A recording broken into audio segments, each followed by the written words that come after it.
A millionaire took in a homeless black mother and her 2 kids. 20 years later, those kids stopped his life sentence. A great story for my beautiful family. Don't miss the end. Hi, my most beautiful family. Let me begin with prayer. May every woman in this family shine like a queen. May every mother be surrounded with honor, every daughter with opportunity, every sister with love, and every grandmother with respect. May peace and joy never leave your homes, and may your hearts always be lifted with hope. Amen. From the first story I ever shared, I made a promise. Women will never be broken in Mr. Peter's family. Here, women are celebrated, cherished, and lifted higher every single day. Because without women there is no family, no love, no tomorrow. But my family, I must speak my heart. Lately, many leave the stories halfway. When that happens, it feels as if my hard work, my sleepless nights, my passion, it all means nothing. Yet even in that pain, I cannot stop loving you. My love for you is deeper than the hurt. When you stay with me until the end, you are not only watching, you are saying, Mr. Peter, we are one family and we walk together. That is what gives me strength, and that is what keeps my heart burning with love for you. If your heart is true, right, present. If your love is real, right, I am with Mr. Peter. To those joining for the first time, I know trust takes time. But stay, feel the love here, and you will know this family is built on truth, respect, and unity. And yes, I have created a new channel, Mr. Peter Family, with shorter stories under 1 hour. You can find the link in my community post. Don't forget to subscribe, because we are one family today and forever. Some men are buried alive, breathing but not living, walking but not moving forward. Michael Platt had become such a man. The morning frost crunched beneath Italian leather shoes that had once walked red carpets and boardroom floors with confidence. Now they carried a ghost through Greenwood Cemetery, past weathered headstones and forgotten dreams, toward the one grave that held his entire universe. Michael Platt, 35 years old and worth $50 million, knelt before a piece of polished granite as if it were an altar. Catherine Elizabeth Platt, he whispered to the carved letters, his breath forming clouds in the December air. Beloved wife, taken too soon at 32. The words had become a prayer, a ritual, a lifeline to sanity in a world that had lost all meaning. 1 year, 365 days since cancer had stolen his soulmate, his partner, his reason for breathing. The doctors had tried everything: chemotherapy, radiation, experimental treatments that cost more than most people's houses. Michael had liquidated investments, mortgaged properties, and spent endless nights researching miracle cures on the internet. Money meant nothing when measured against Catherine's laughter, her touch, her way of making him feel invincible. But cancer didn't care about love or wealth or desperate prayers. It took her piece by piece, smile by smile, until the woman who had lit up every room became a shadow of herself. In her final moments, as machines beeped their mechanical symphony of failing life, Catherine had squeezed his hand with what little strength remained. "Don't stop living because I'm gone," she had whispered, her voice barely audible above the hospital's hum. "Promise me, Michael. Promise me you'll find happiness again." He had promised through tears, meaning every word in that sterile room.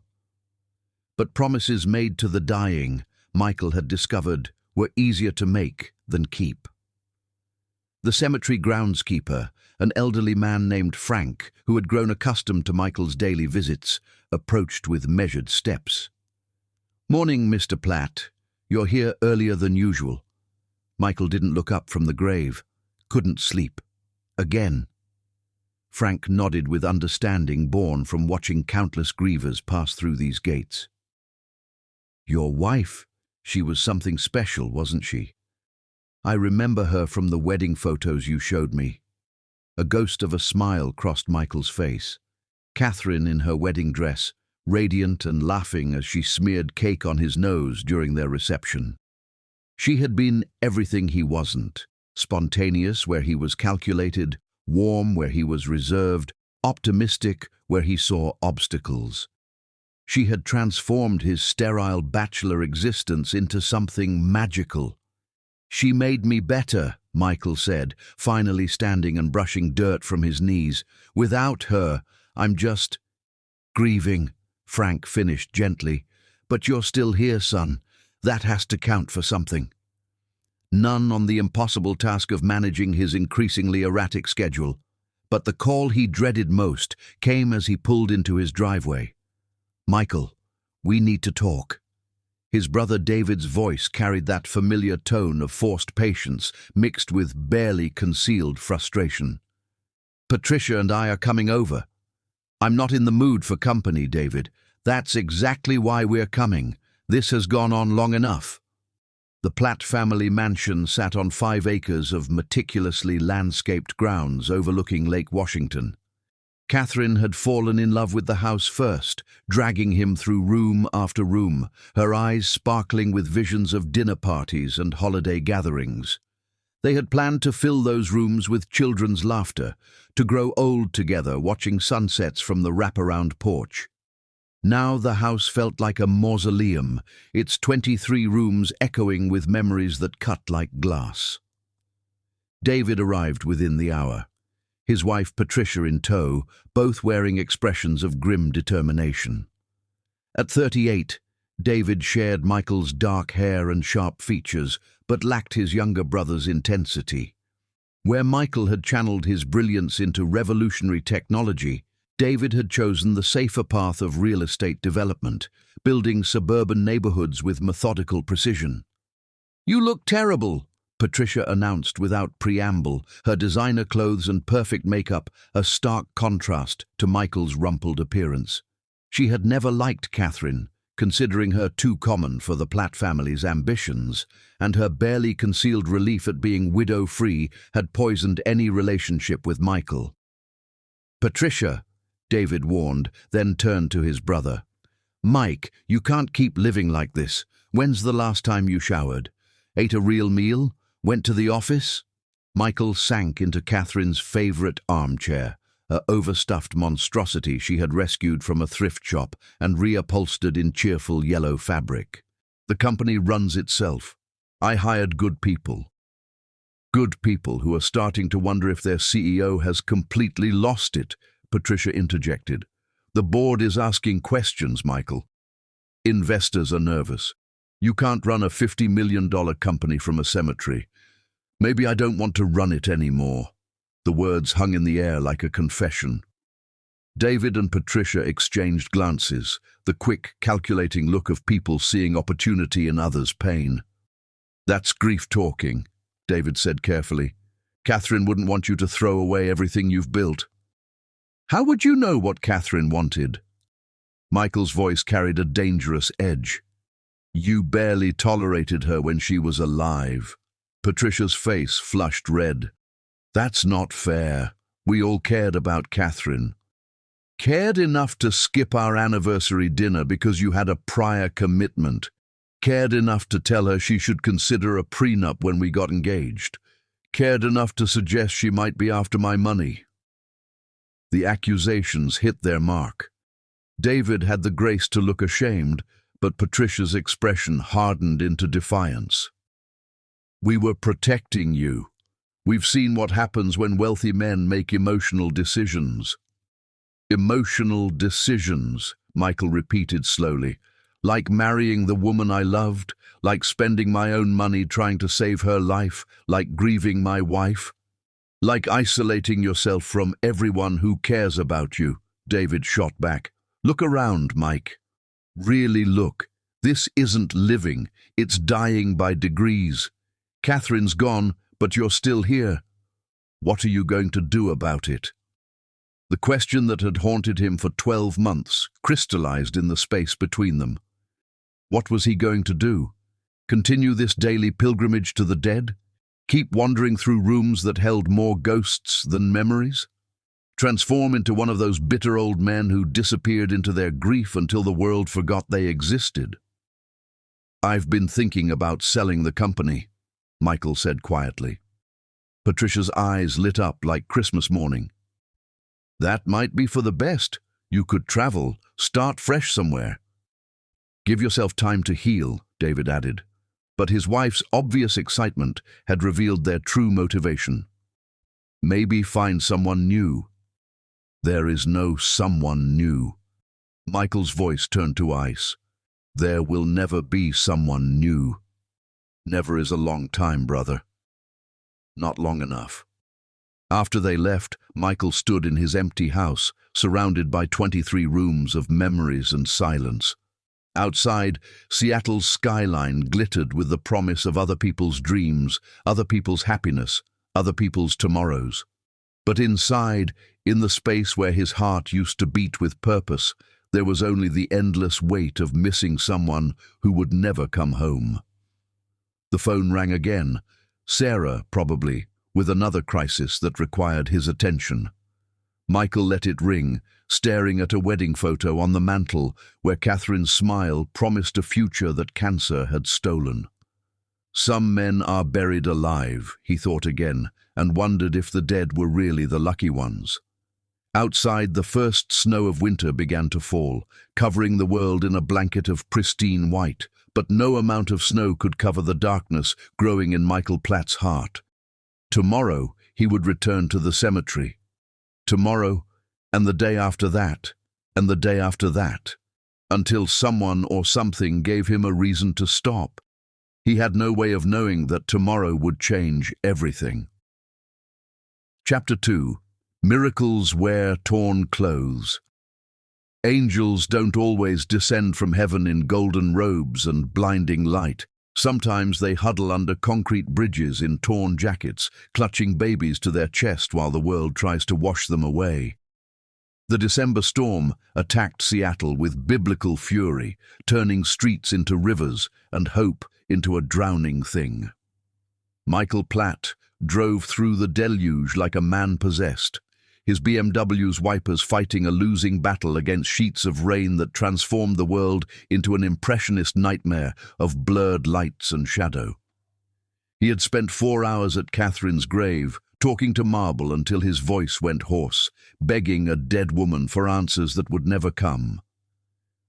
The cemetery groundskeeper had finally approached with an umbrella, gently suggesting that perhaps Mrs. Platt wouldn't want him catching pneumonia on her account. Now, as lightning split the sky like God's own fury, Michael drove the familiar route home through downtown Seattle, past the homeless camps that city officials pretended not to see, past the soup kitchens and shelters overflowing with societies forgotten. The storm had driven most people indoors, but those with no indoors to claim huddled wherever concrete offered shelter.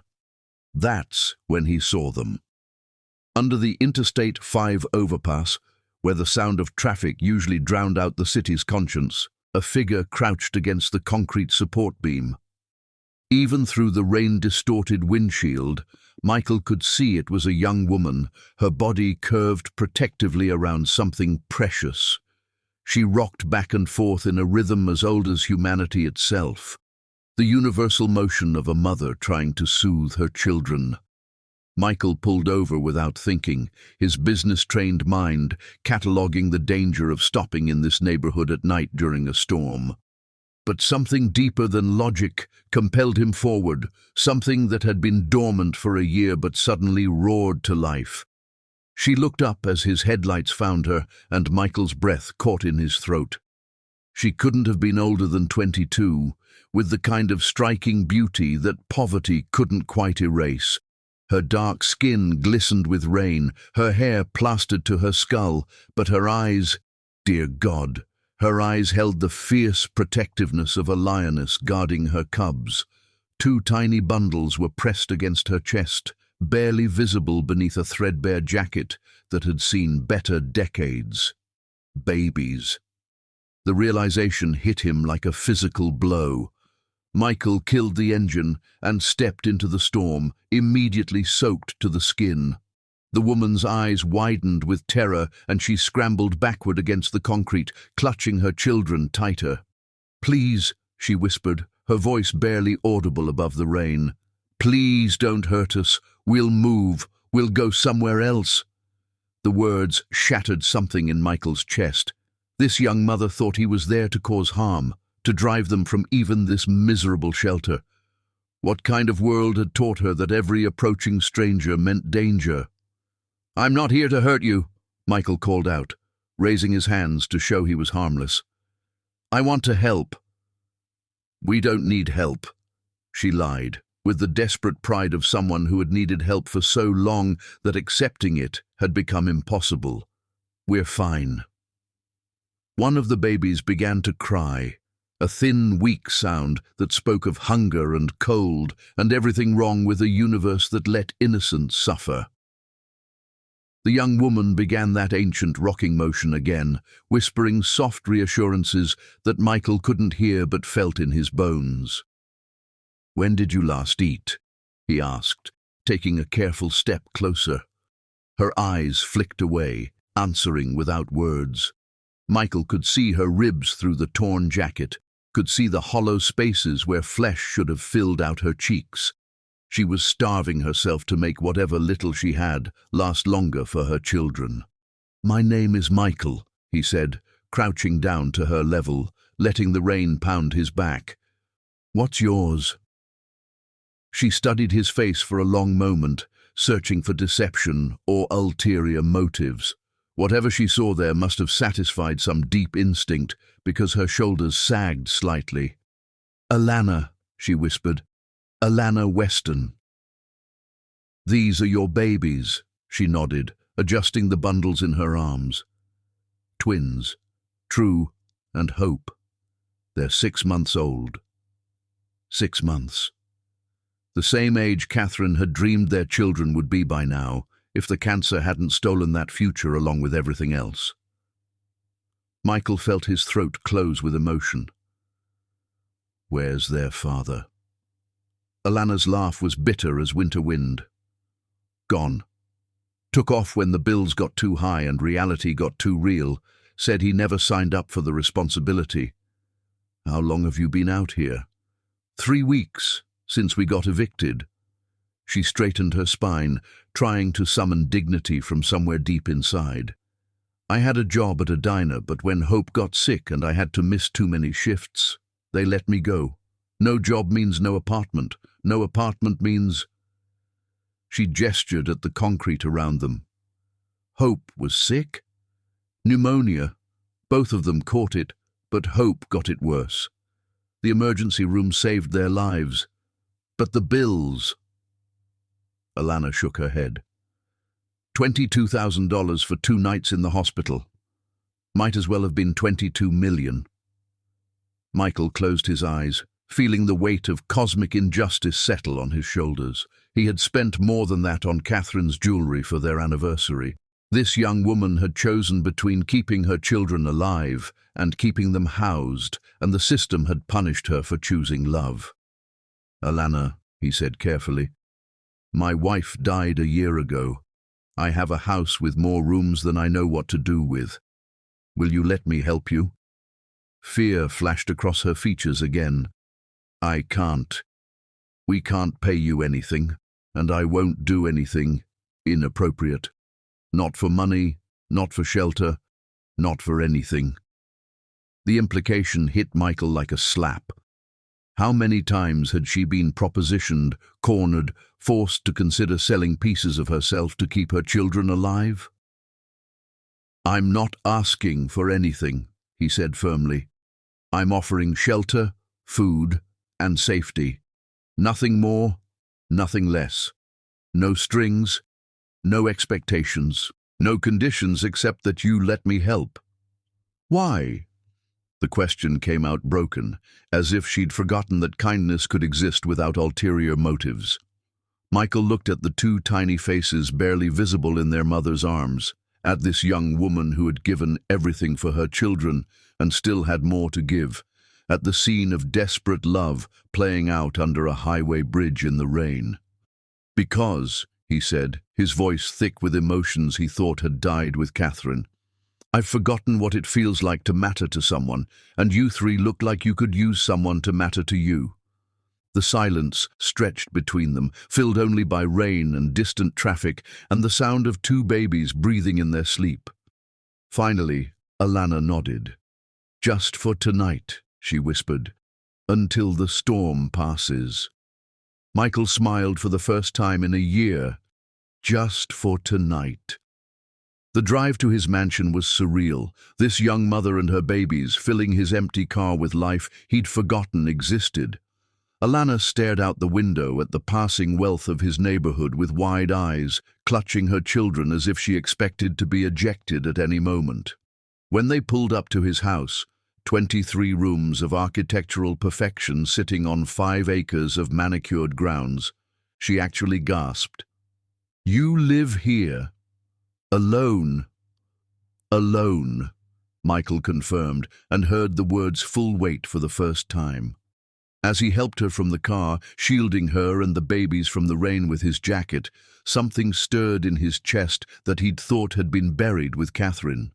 Not love, it was too soon for that, but purpose. For the first time in a year, someone needed him. For the first time in a year, he mattered. Inside his empty mansion, as Alana Weston stood dripping in his marble foyer while her baby slept against her chest, Michael Platt felt the first crack in the ice that had encased his heart. He had no idea that this moment, this choice to stop, to care, to matter, would define the rest of his life. Chapter 3. Love Blooms in Broken Soil. 2005 to 2009. Healing doesn't arrive like lightning, sudden and brilliant. It seeps in slowly like morning light through curtains, so gentle you don't notice until the darkness has already begun to retreat. The first night, Michael gave Alana and the twins the guest suite on the second floor, complete with a sitting room and private bathroom that was larger than most apartments. He had expected them to be gone by morning, vanished like a beautiful dream that couldn't survive daylight's harsh reality. Instead, he woke to something he hadn't heard in his house for over a year: laughter. Following the sound downstairs, he found Alana in his kitchen, wearing one of Catherine's old robes that hung loose on her smaller frame, attempting to operate his professional-grade espresso machine, while True babbled from a makeshift high chair, and Hope clapped her tiny hands at the chaos. "I'm sorry," Alana said, flustered, as foam erupted from the machine like a caffeinated volcano. "I was trying to make coffee to say thank you, but this thing is like rocket science." Michael couldn't remember the last time he'd smiled, but one tugged at his lips as he surveyed the destruction. "It took me 3 months to figure it out, and I have an engineering degree." "You're an engineer?" "Computer engineer. I design cloud computing infrastructure." He moved to shut off the machine before it achieved full rebellion. "What about you?" "Before everything. I was studying to be a teacher, early childhood education at Seattle University." Her voice carried the weight of abandoned dreams. "Had to drop out when I got pregnant. Then when their father left." She shrugged, but Michael caught the flash of pain across her features. Over the following weeks, as winter deepened into January 2005, the arrangement that was supposed to last one night stretched into something neither of them wanted to examine too closely. Alana insisted on earning her keep, transforming his sterile mansion into something resembling a home. She cooked meals that filled the house with warmth, organized his chaotic office, and somehow convinced his neglected plants to bloom again. But it was watching her with True and Hope that cracked something fundamental in Michael's chest. At 7 months old, the twins were beginning to develop personalities. True was the explorer, constantly attempting to crawl toward dangerous objects with single-minded determination, while Hope was the observer, studying the world with serious dark eyes that seemed to catalogue everything. Alana moved between them like a graceful dancer, anticipating needs before they were voiced, turning potential disasters into games. "You're a natural," Michael told her one evening as she rocked Hope to sleep while True played with blocks at her feet. "You have to be when you're all they have," she replied softly. Their father never held them, not once. Said babies were women's work. He was an idiot. Alana looked up, surprised by the vehemence in his voice. Most men feel that way. Most men are idiots too. For the first time since he'd known her, Alana laughed. Not the bitter sound he'd heard under the bridge, but something light and musical that made the babies look up in delight. The sound went straight to Michael's heart, like an arrow finding its target. By spring 2005, when True and Hope were taking their first tentative steps, Michael had stopped pretending this was temporary. He converted one of his unused rooms into a proper nursery, complete with matching cribs, a changing station, and more toys than two babies could use in a lifetime. When Alana protested the expense, he simply said, "They need a real home." "This isn't our home, Michael. We're guests here." "Then stop being guests." The conversation hung between them, loaded with implications neither was ready to voice. But something shifted that day, some invisible barrier crumbling like ice in sunlight.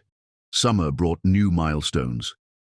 True's first word was up, which he used to demand constant elevation from any available adult. Hope's was book, pointing at the volumes Michael read to them every night.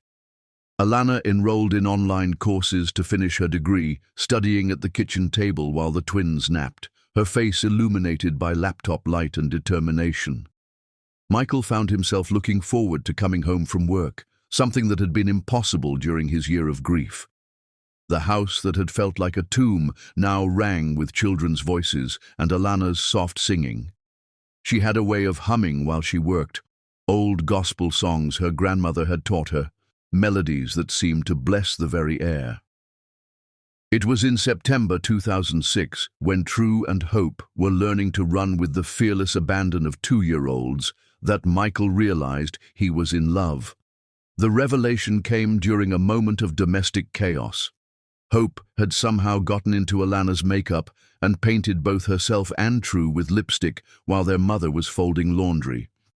Instead of anger, Alana had dissolved into giggles, scooping up both children and dancing around the living room, leaving red lip prints on their cheeks while they squealed with delight. Michael stood in the doorway watching this scene of perfect imperfection and felt his world tilt on its axis. This wasn't the careful, mature love he'd shared with Catherine, built on compatibility and shared goals and rational decisions. This was something wilder, more desperate, the kind of love that grew from shared battles and quiet moments and the gradual realization that someone had become essential to your breathing. But loving Alana meant navigating the minefield of guilt and loyalty to Catherine's memory, the fear of betraying the woman who would always hold part of his heart, and the terror of opening himself to loss again. Alana seemed to sense his internal struggle. She had a way of watching him with those serious, dark eyes, reading emotions he didn't even know he was broadcasting. One evening in late 2006, as they sat on the couch watching True and Hope play with blocks, she finally addressed the elephant in the room. "Tell me about her. About Catherine." Michael tensed, but something in Alana's voice, gentle, curious, without jealousy, made him speak. She was sunlight. Everything bright and optimistic and good about the world. She made me laugh when I took myself too seriously, pushed me to take risks when I would have played it safe. "You loved her very much." "I did. I do." He looked at Alana, needing her to understand. "That won't ever change." "I wouldn't want it to," she said softly. "Love doesn't diminish when you share it. It multiplies." The simplicity of her wisdom broke something loose in Michael's chest. That night, after the twins were asleep and the house was quiet, he found Alana in the kitchen making tea. "I don't know how to do this," he said without preamble. "Do what?" "Love someone again. Love you." The words felt like stepping off a cliff, terrifying and liberating at once. Alana set down her mug, turned to face him fully. You don't have to know how. You just have to be willing to try. Their first kiss tasted like tea and tears, and the promise of tomorrow.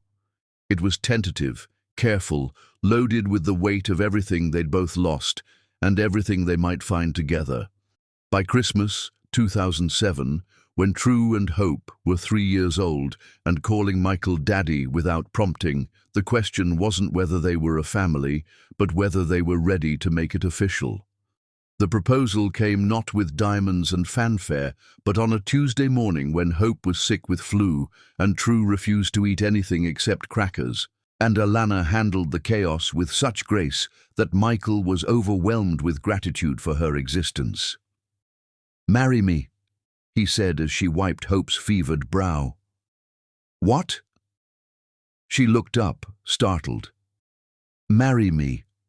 Not because it makes sense or because it's convenient or because the twins need stability. Marry me because I can't imagine my life without you in it, because you've taught me that hearts can heal without forgetting, because you've given me a family I never dared to hope for." Alana stared at him for a long moment, tears gathering in her eyes. "Are you sure?" "Really sure. Because I come with complications and baggage and 2 children who will always need you to choose them first."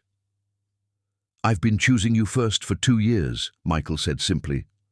"All of you, and I want to keep choosing you for the rest of my life." They married in June 2009, a small ceremony in the mansion's garden with 5-year-old True and Hope as ring-bearers, scattering petals with more enthusiasm than accuracy. Judge Morrison, an old friend of Michael's family, performed the ceremony under the oak tree where Catherine had once planned to hang a tire swing. As they exchanged vows, with True tugging on Michael's tuxedo pants and Hope attempting to eat the flower petals, Michael felt Catherine's presence like a blessing rather than a haunting. She would have loved this chaos, this imperfect, perfect moment, this proof that love could bloom even in the soil of loss. The wedding photos showed a family transformed. Alana radiant in simple white, Michael genuinely happy for the first time in years, and 2 children who had found their forever father in a man who had found his purpose in loving them. That night, as they tucked True and Hope into their beds and whispered stories about families that were made with love rather than just blood, Michael marveled at the journey from grief to joy, from endings to beginnings. He had no way of knowing that their time was measured, that happiness this pure could never last, that the universe was already preparing to test the strength of the love they had built together. But for now, in this moment, they were complete. Chapter 4. When Heaven Demands Another Angel. 2009 to 2012. God has a cruel sense of timing, offering his greatest gifts just long enough for you to believe they're permanent, then revealing that some blessings come with expiration dates written in invisible ink.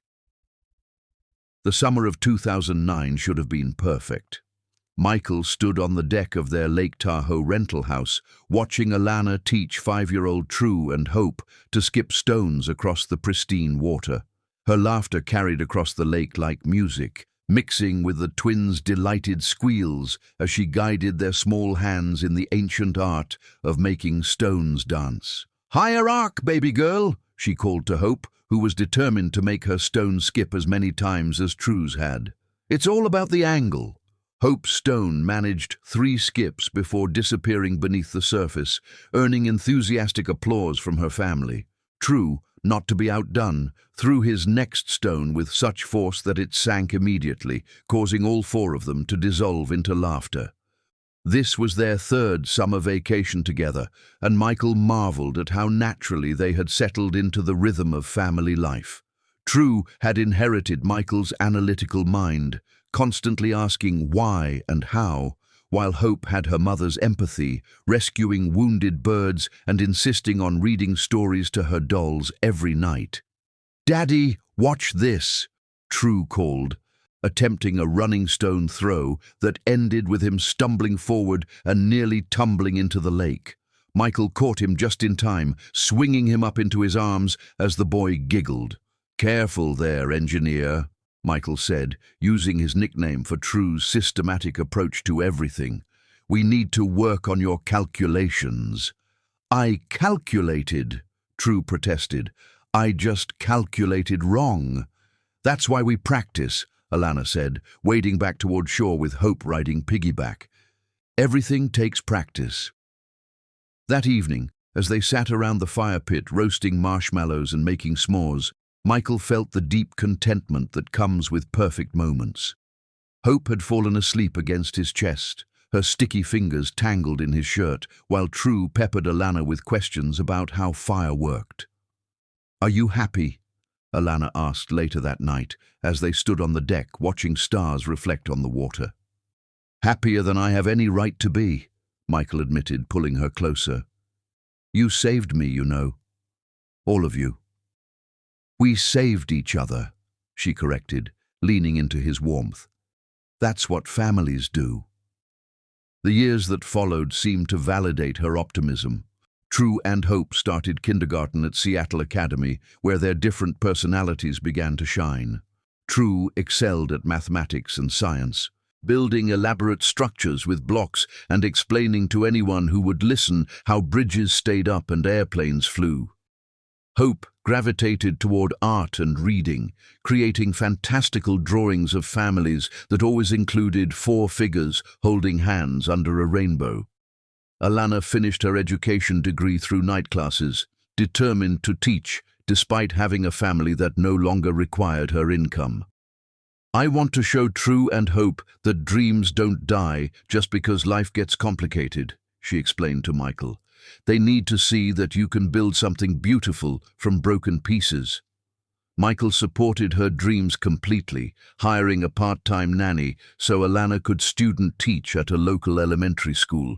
Watching her with other people's children, seeing how naturally she nurtured young minds, filled him with pride and love so intense it sometimes frightened him.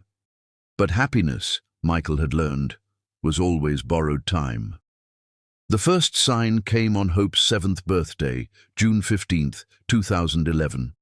They had planned an elaborate garden party, complete with a bounce house and a magician.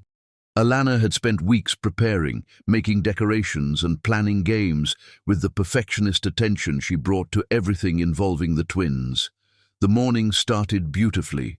True and Hope bounded into their parents' bedroom at sunrise, too excited to sleep, and Michael made his famous birthday pancakes while Alana hung streamers and balloons. By 10 o'clock, 15 of their friends had arrived, and the backyard rang with children's laughter. Alana was serving cake when she suddenly stopped mid-sentence, her face going pale as parchment. "Mommy?" Hope looked up from her slice with concern. "Are you okay?" "I'm fine, sweetheart," Alana said, but her voice sounded distant, strained. "Just tired."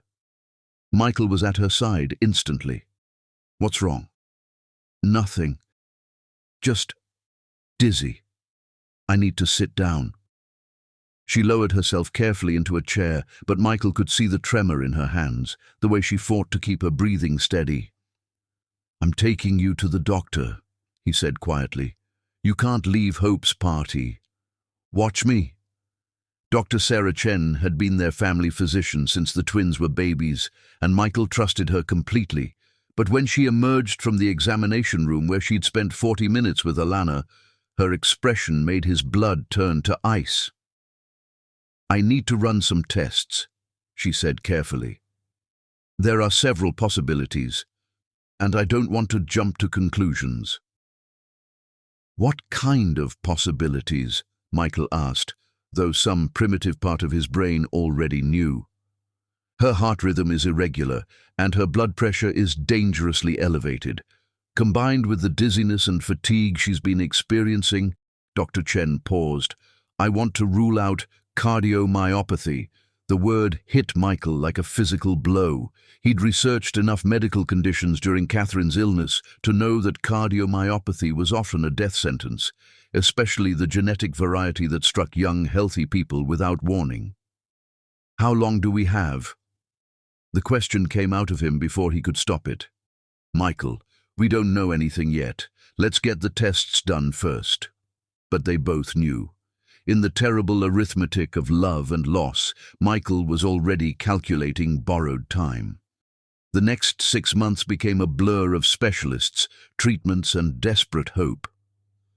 Alana's condition was indeed genetic cardiomyopathy, a defective gene that had quietly weakened her heart muscle until the organ could no longer pump effectively. The doctors tried medications, dietary changes, and eventually discussed the possibility of a heart transplant. "I want to see them grow up," she told Michael one night in November as they lay in bed listening to True and Hope's muffled giggles from down the hall. "I want to see Hope's first school play and True's science fair projects. I want to teach them to drive and cry at their graduations and walk them down the aisle someday." "You will," Michael said fiercely, though they both knew he was making promises he couldn't keep. "We'll fight this, whatever it takes." He threw himself into research with the same intensity he'd brought to saving Catherine, consulting with specialists from Johns Hopkins to Mayo Clinic, exploring experimental treatments and clinical trials. Money was no object. He liquidated investments, borrowed against the company, spent everything he had and more. But some battles can't be won with wealth or determination or love. By Christmas 2011, Alana needed oxygen to walk up the stairs. By New Year's, she was sleeping propped up on pillows to breathe. The twins, now 7 years old, began to understand that their mother was seriously ill, though they couldn't grasp the magnitude of what was coming. "Is Mommy going to die?" Hope asked one evening in January 2012 with the devastating directness that only children possess. Michael looked at his daughter, because that's what she was, in every way that mattered, and felt his heart break all over again. "Mommy is very sick, baby girl. The doctors are doing everything they can." "But is she going to die?" Hope pressed, and Michael realized he couldn't lie to her. "I don't know," he admitted, "but I promise you this. No matter what happens, you and True will always be safe and loved. Always." True, who had been listening from the doorway, came over and took his sister's hand. "We have Daddy," he said with 7-year-old logic. "Daddy will take care of us." The simple faith in his voice nearly destroyed Michael. Alana died on a Tuesday morning in February 2012, surrounded by the family she had helped create. She slipped away quietly, holding Michael's hand while True and Hope slept in chairs beside her hospital bed. Her last words were a whispered "thank you" that encompassed everything: the love, the laughter, the second chance at happiness she had given him. The funeral was a celebration of a life that had been too brief but immeasurably rich. Teachers from the school where Alana had worked spoke about her dedication to her students. Neighbors shared stories of her kindness and generosity. Friends remembered her laughter and the way she made everyone feel welcome. But for Michael, the most important moment came at the graveside, when 8-year-old True and Hope stood beside him as dirt covered the casket holding their mother.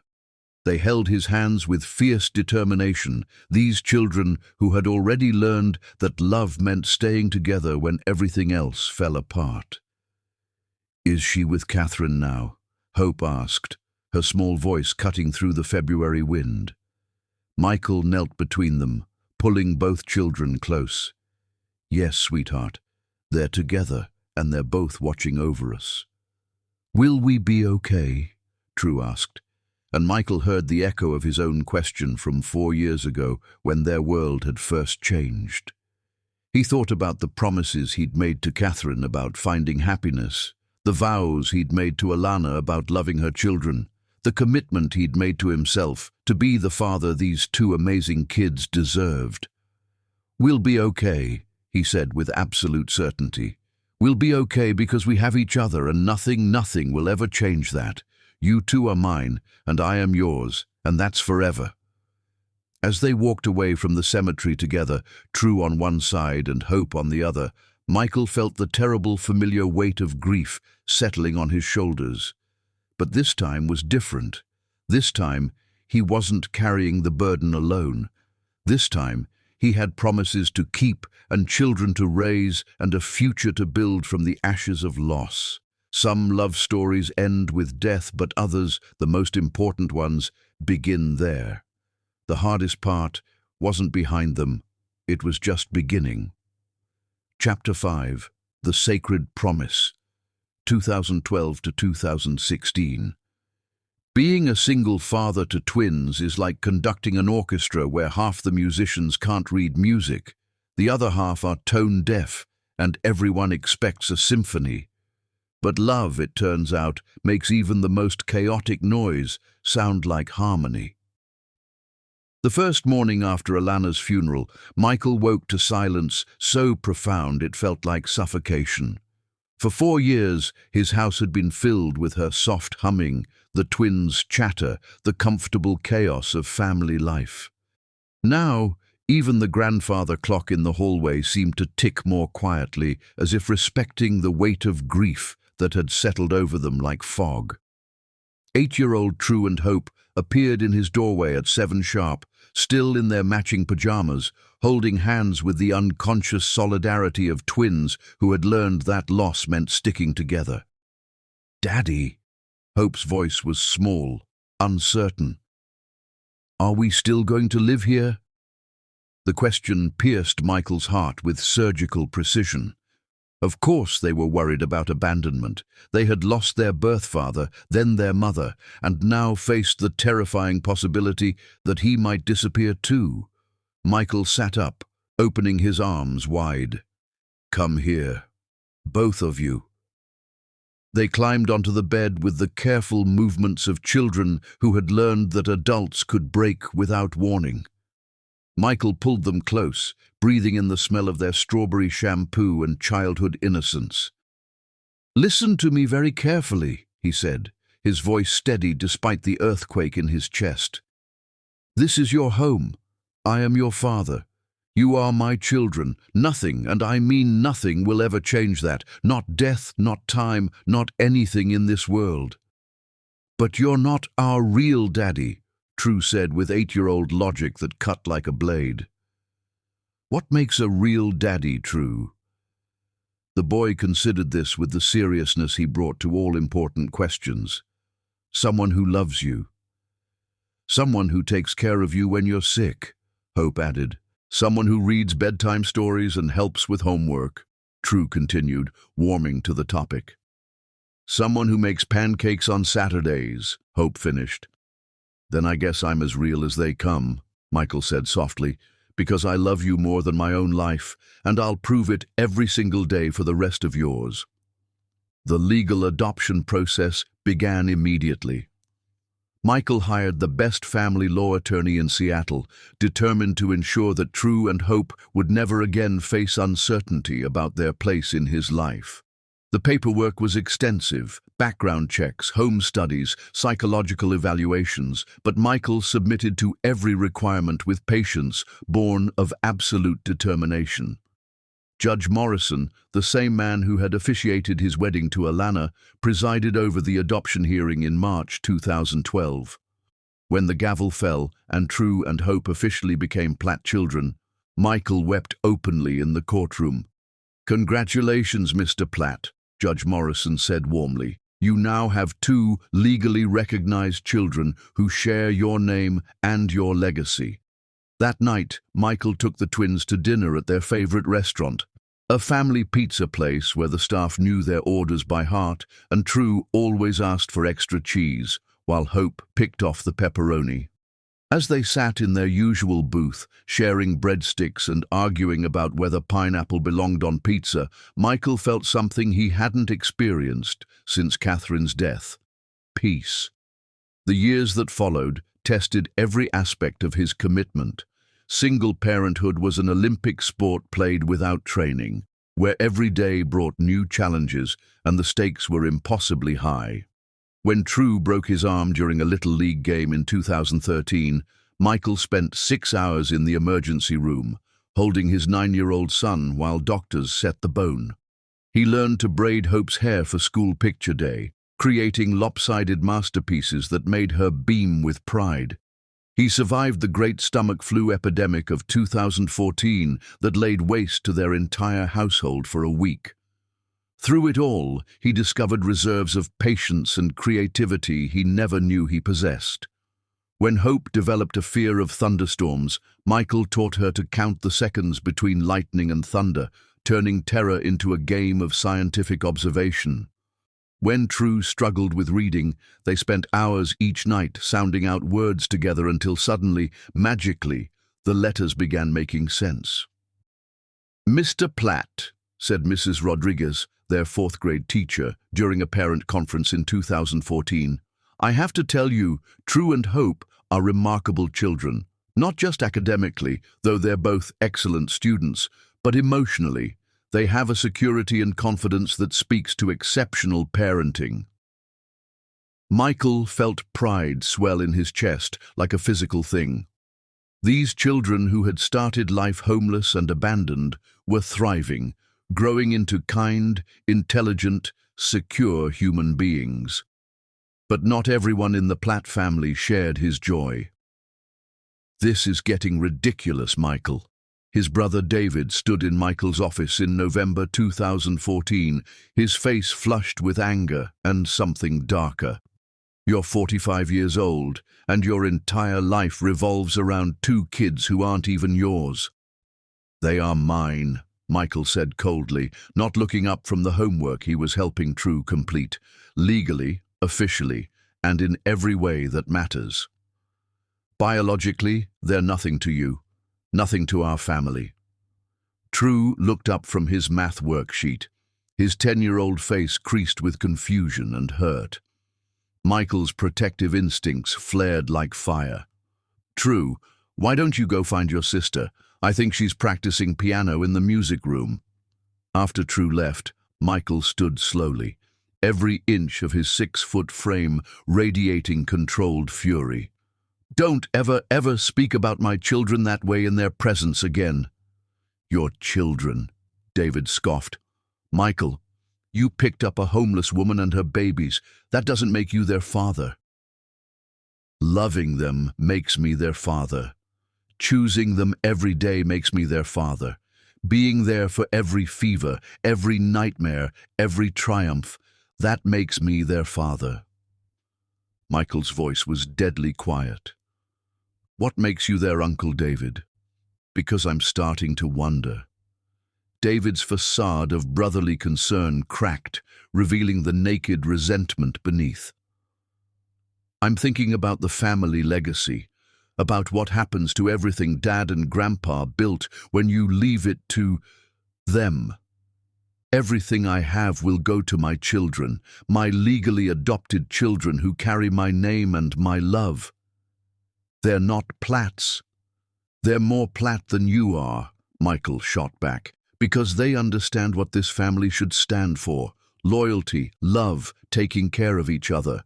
You've forgotten those values somewhere between counting my money and resenting my choices." David left that day in a fury that vibrated through the house like an earthquake aftershock. Patricia called later with hollow apologies, claiming David was just worried about Michael's well-being, but the damage was done. For the first time, Michael saw his brother clearly, not as family, but as a threat to everything he held dear. The twins seemed to sense the shift in family dynamics. Hope began drawing pictures of 3 figures instead of the extended family portraits she'd created before. True asked pointed questions about inheritance and legal rights that seemed far too sophisticated for a 10-year-old. "Daddy," Hope said one evening in early 2015 as Michael tucked her into bed, "Uncle David doesn't like us very much, does he?" Michael's first instinct was to reassure her, to smooth over the conflict with adult lies about family complexity. But he'd promised these children honesty, and their perceptive questions deserved truthful answers. "Uncle David is confused," he said carefully. "He thinks love is about blood and money. He doesn't understand that real family is about choice." You chose us, True said from his matching bed across the room. Every single day, Michael confirmed, and I'll keep choosing you until the day I die, and probably beyond that too. As 2015 melted into 2016, and True and Hope grew from 10 to 11 to 12 years old, their bond with Michael deepened into something unshakable. They were old enough now to remember life before him, to understand how completely he had transformed their world. Their gratitude manifested in fierce loyalty and love that humbled him daily. When True scored the winning goal in his soccer championship, the first person he looked for in the stands was Michael. When Hope won the 6th grade science fair with a project about heart disease inspired by her mother's death, she dedicated her victory to "My daddy, who taught me that knowledge can fight the things we're afraid of." The Christmas of 2015 brought an unexpected gift, David and Patricia's first overture in months, an invitation to their holiday party. Michael almost declined, but True and Hope begged to see their cousins, so he agreed. The party was a showcase of David's success, expensive decorations, catered food, and guests who spoke in the careful code of Seattle's social elite.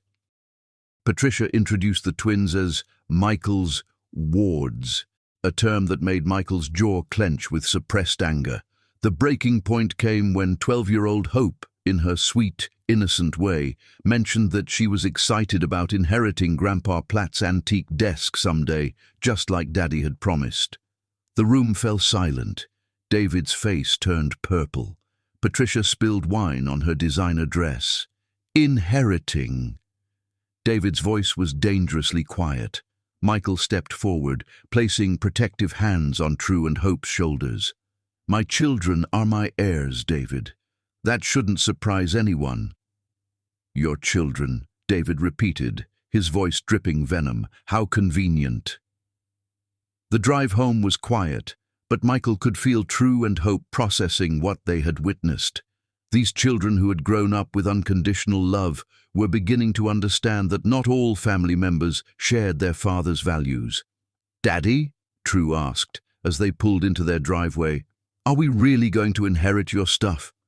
Michael turned to face both twins, seeing Alana's wisdom in Hope's eyes and Catherine's curiosity in True's expression.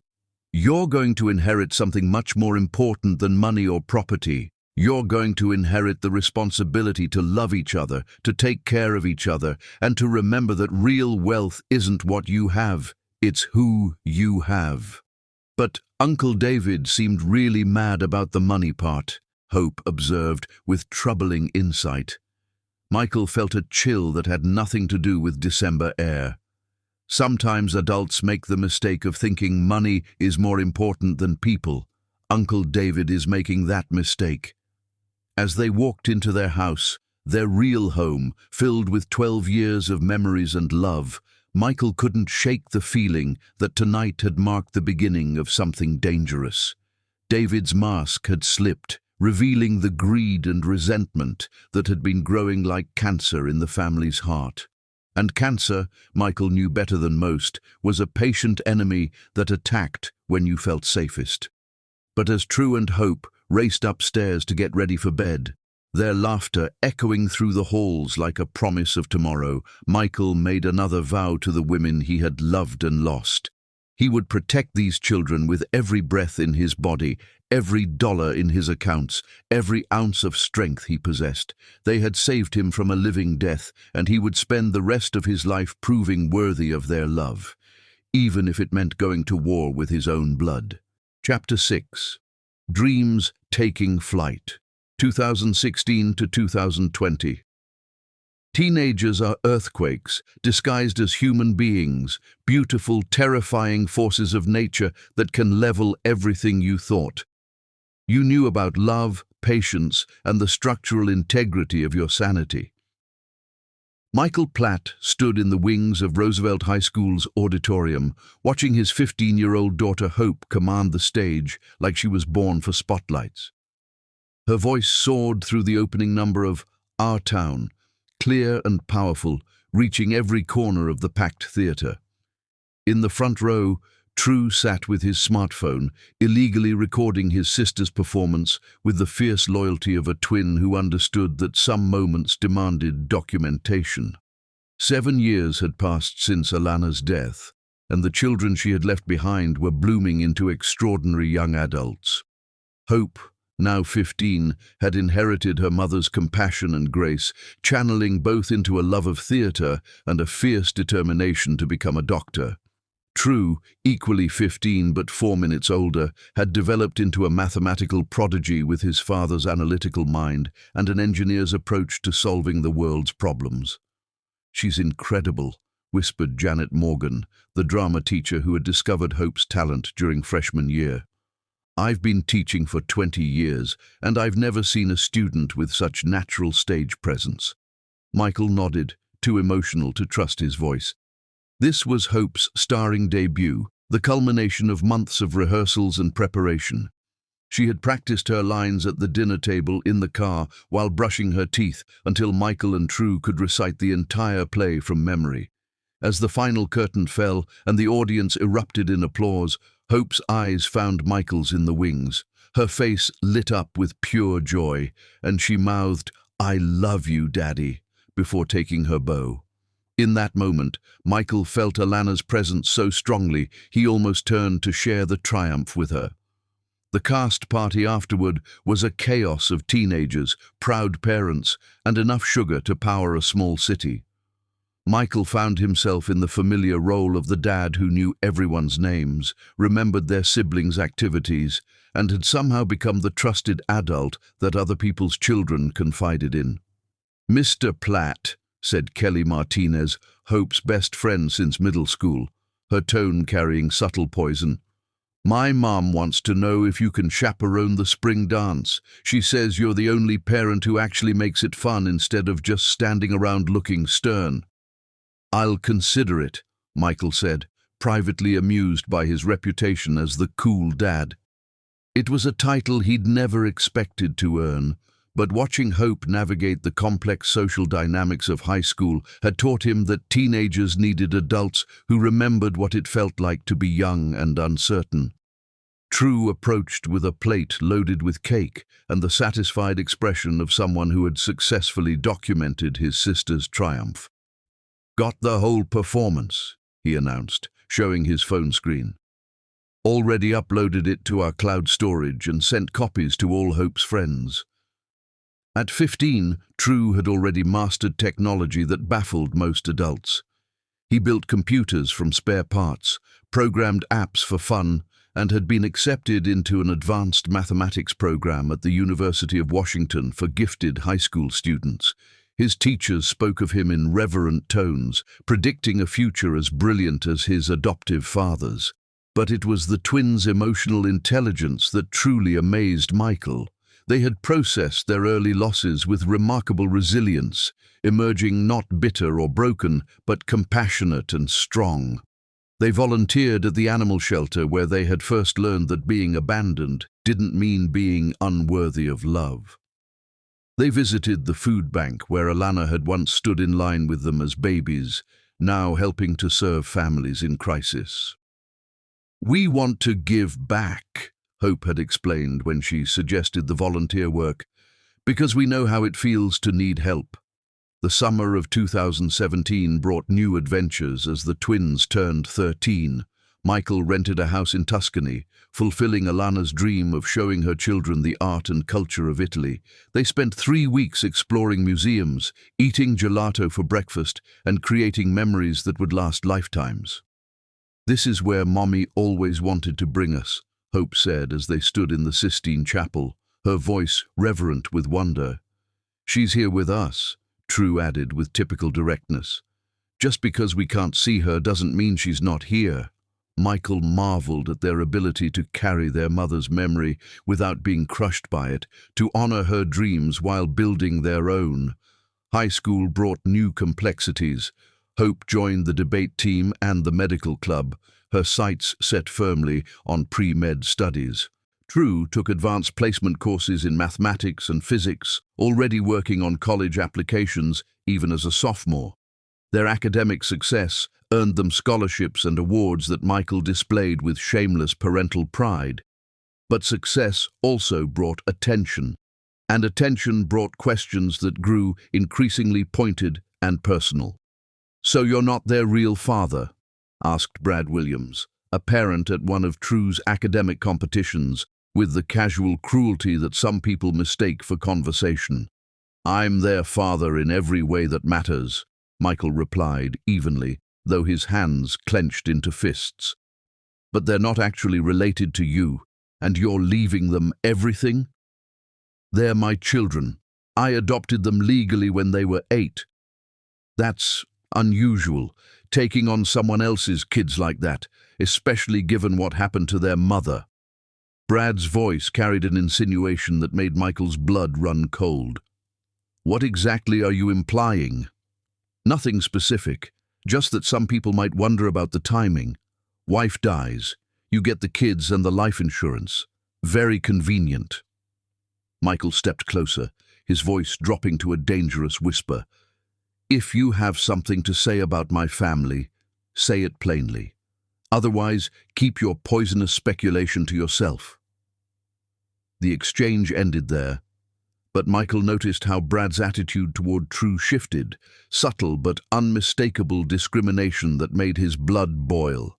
More troubling was the realization that other people might be having similar thoughts, planting seeds of suspicion about his motives and Alana's death. It was during True's junior year, when both twins were 16, that the whispers began in earnest. At charity galas, business meetings and social gatherings, Michael started noticing the careful questions, the sideways glances, the conversations that stopped when he approached. Patricia had been busy spreading her own version of events at every opportunity. 2 wives, both dead, both leaving him everything, she confided to her book club members with manufactured concern. And now he's so attached to those children, almost obsessively protective. It makes you wonder. "Wonder about what?" asked her friend Margaret Townsend.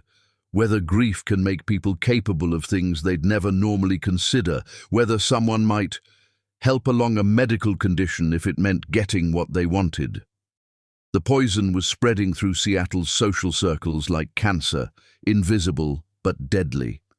By 2018, when True and Hope were 14 and preparing for high school, Michael began to understand that he was fighting more than just inheritance disputes.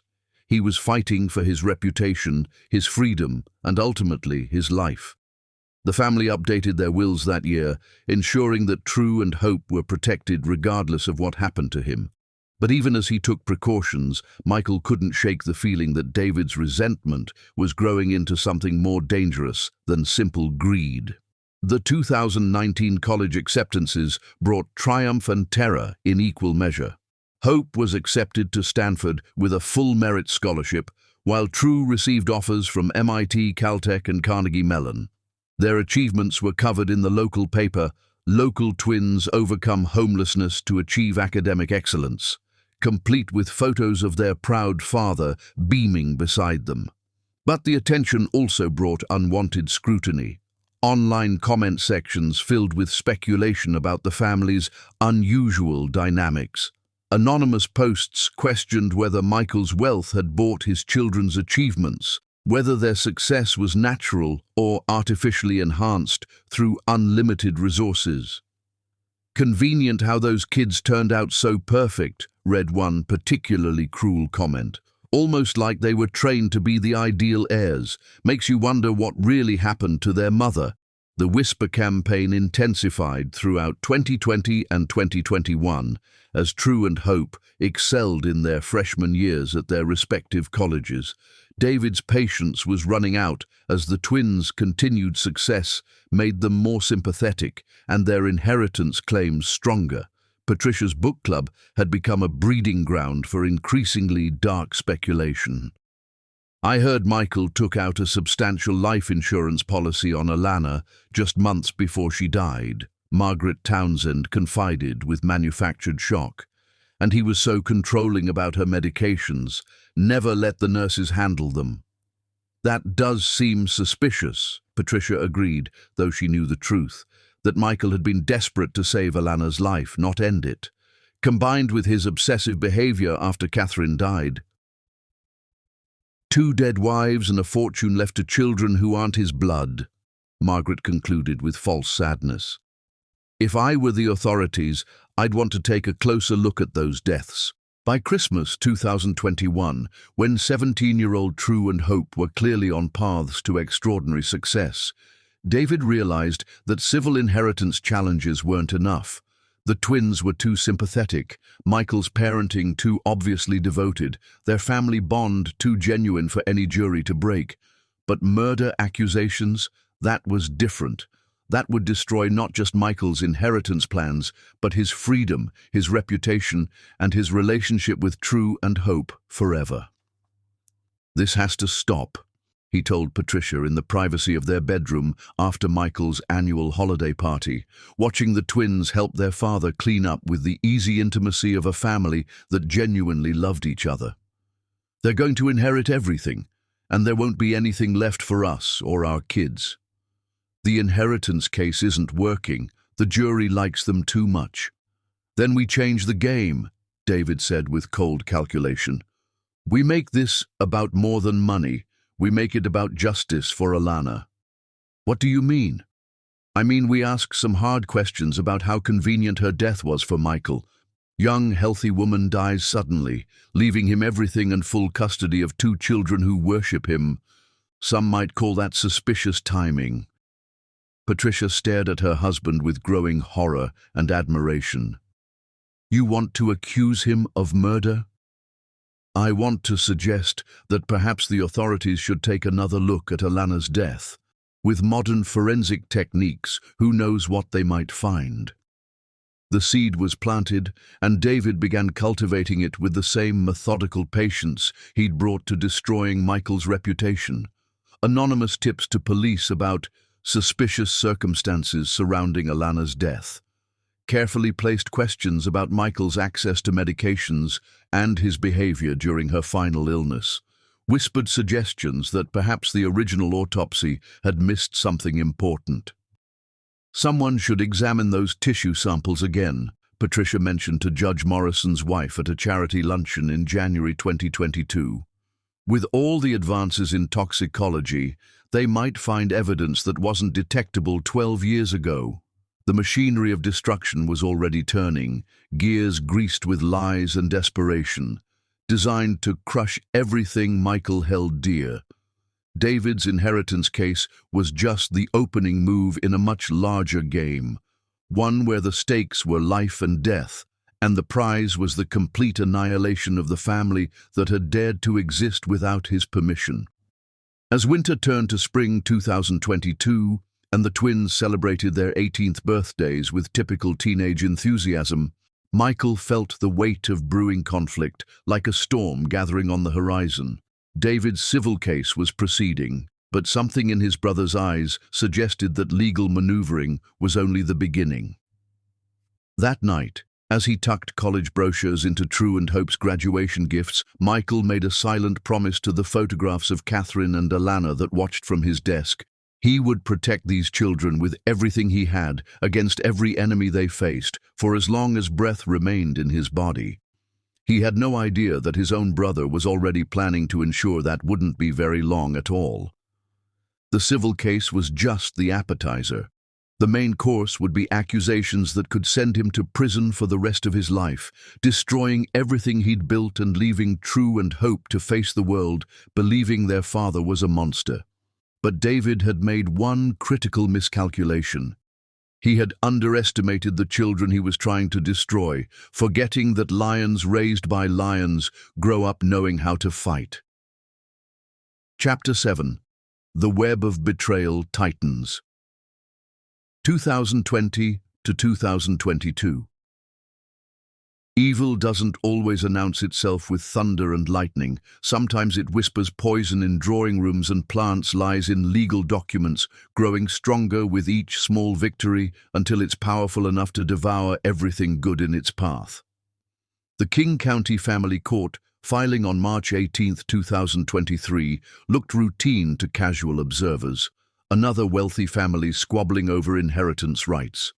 But David Platt knew it was only the opening move in a chess game where the final objective was his brother's complete destruction.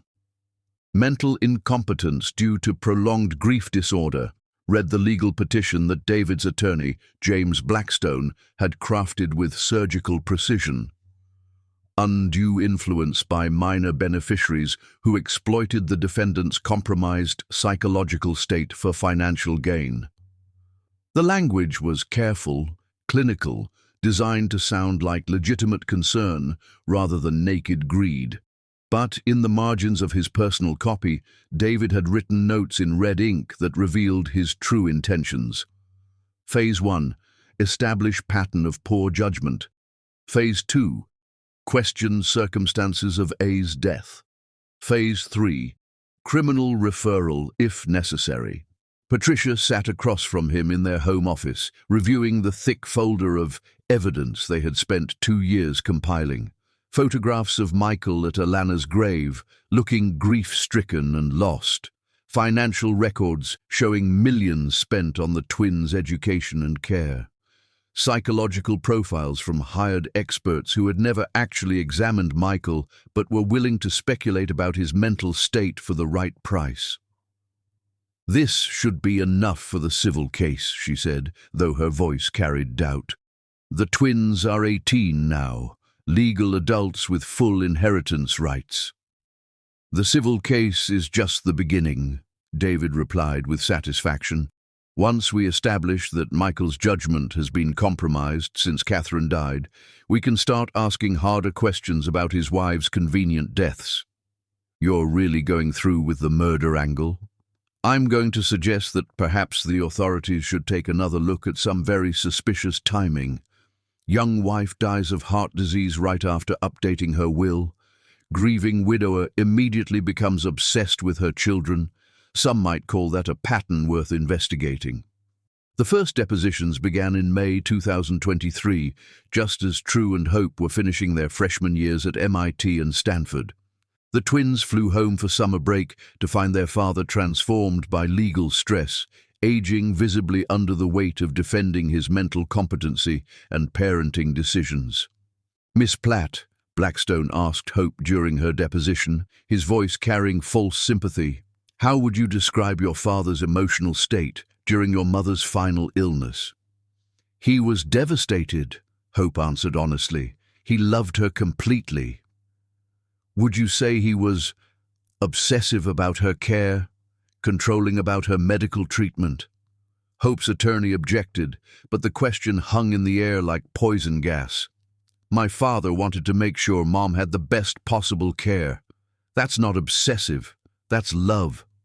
"Did he ever research her medications? Spend time online looking up treatments?"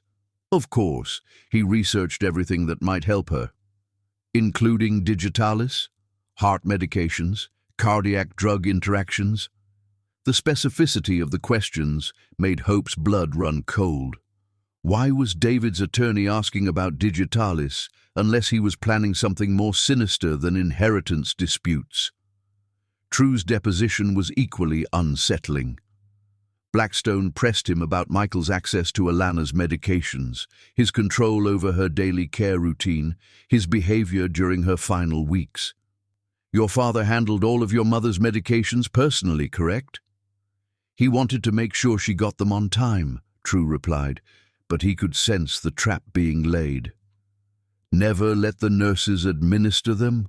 Never allowed you or your sister to help?" "We were 8 years old. 8-year-olds don't handle prescription drugs." "But now you're 18. Old enough to understand that such controlling behavior might have alternative explanations." The implication was clear, even if the accusation remained unspoken. David wasn't just challenging the inheritance, he was laying groundwork for something far more devastating. That evening, as the twins sat with Michael in his study, they could feel the weight of unspoken accusations settling over their family like storm clouds. "They're not just trying to take our inheritance," True said with mathematical certainty. They're building towards something bigger. The questions about Mom's medications, Hope added, her pre-med training helping her recognize the pattern. They're trying to suggest that Dad somehow caused her death. Michael's face went pale as the implications hit him. They wouldn't. Not even David would. Uncle David just spent 2 hours asking me about your access to Mom's pills and whether you researched heart medications online, Hope interrupted. What do you think he's planning? The answer came sooner than they expected. Dr. Marcus Webb, the medical examiner who had performed Alana's autopsy in 2012, received an unexpected visit from David's private investigator in July 2022. Webb was recently retired, drowning in gambling debts and vulnerable to financial persuasion disguised as legitimate medical inquiry. Mr. Platt's family has raised some questions about the original examination, the investigator explained with practiced sympathy. They're wondering whether modern testing techniques might reveal evidence that wasn't detectable 12 years ago. The autopsy was thorough, Webb protested weakly. Death was clearly due to cardiac failure consistent with genetic cardiomyopathy. But tissue samples are still stored, correct? And new toxicology methods can detect substances that older tests missed. Webb understood the subtext perfectly. For $50,000 in consulting fees, he could discover evidence that would rewrite history and destroy a man's life. By September 2023, David had recruited a network of corrupted professionals willing to sell their integrity for financial relief. Margaret Townsend agreed to remember suspicious details about Michael's behavior during Alana's illness. Dr. Richard Pemberton would provide psychiatric testimony about the connection between grief-induced mental illness and violent behavior. Computer forensic expert Kevin Harrison would find deleted browsing history on Michael's laptop showing research into cardiac poisons. The civil inheritance case proceeded through fall 2023, but David's real focus was on the criminal conspiracy he was orchestrating behind closed doors. Every legal filing, every deposition, every piece of testimony was designed not just to challenge Michael's competency, but to establish the foundation for murder accusations. Your Honor, Blackstone argued during a civil hearing in November 2023, we submit that the defendant's pattern of behavior surrounding his wives' deaths warrants further investigation by appropriate authorities. 2 healthy young women, both dead within 8 years, both leaving substantial assets to a man whose mental state has been questioned by multiple medical professionals. Jennifer Walsh, Michael's attorney, objected strenuously, but the seed was planted in official court records. David's civil case was creating a paper trail that would support criminal accusations when the time was right. Christmas 2023 brought an ominous peace, like the eye of a hurricane where destruction pauses to gather strength. True and Hope spent their college break at home, sensing the growing tension but unable to fully comprehend the scope of their uncle's planned betrayal. Something's wrong, Hope told True as they wrapped presents on Christmas Eve. Dad's been getting weird phone calls and he looks scared all the time. Uncle David's been asking strange questions about Mom's death, True replied. Not just inheritance stuff, medical stuff, like he's looking for something specific. They found their answer on New Year's Day 2024, when David made his final move with the ruthless precision of a chess grandmaster delivering checkmate. The Seattle police arrived at Michael's house with a warrant for his arrest on charges of first-degree murder in the death of Alana Weston Platt. As they read him his rights, Michael looked across his living room at True and Hope, seeing his own shock and horror reflected in their faces. New evidence has come to light suggesting that Mrs. Platt was murdered by digitalis poisoning, Detective Ray Wilson explained as he fastened handcuffs around Michael's wrists. The medical examiner has revised his findings based on advanced testing of preserved tissue samples.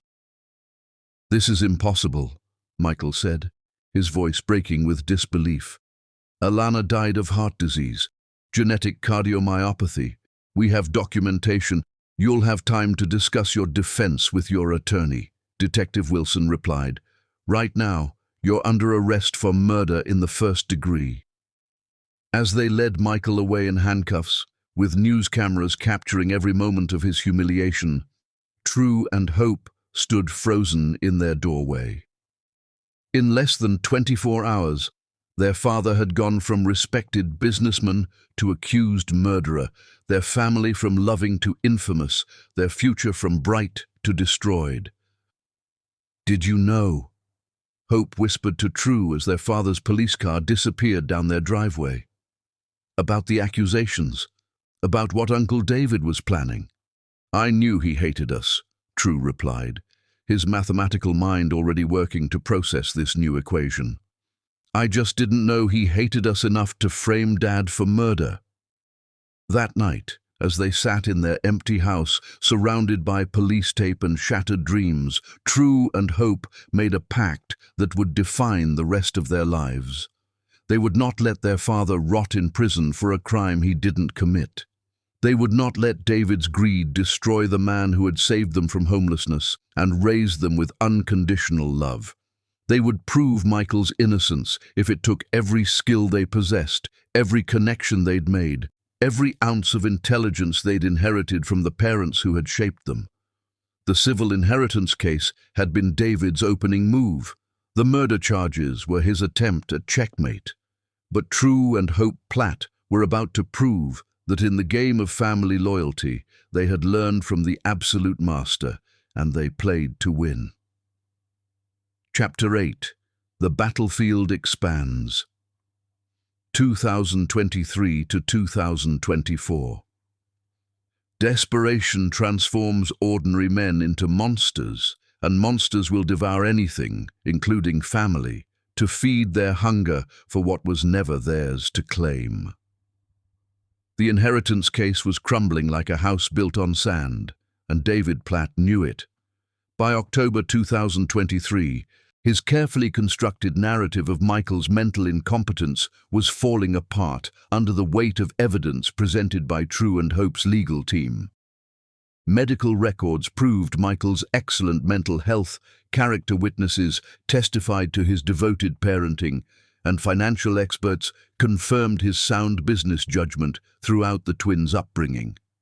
James Blackstone, David's attorney, delivered the devastating news during their private meeting at the Fairmont Hotel, where David had insisted they gather to avoid being overheard at his office. "The jury isn't buying it," Blackstone said bluntly, his confidence evaporating like morning mist. "Your brother's psychiatric evaluations are clean, the twins' testimony is compelling, and frankly, your witnesses look like they're reading from a script." David's face flushed crimson with rage and desperation.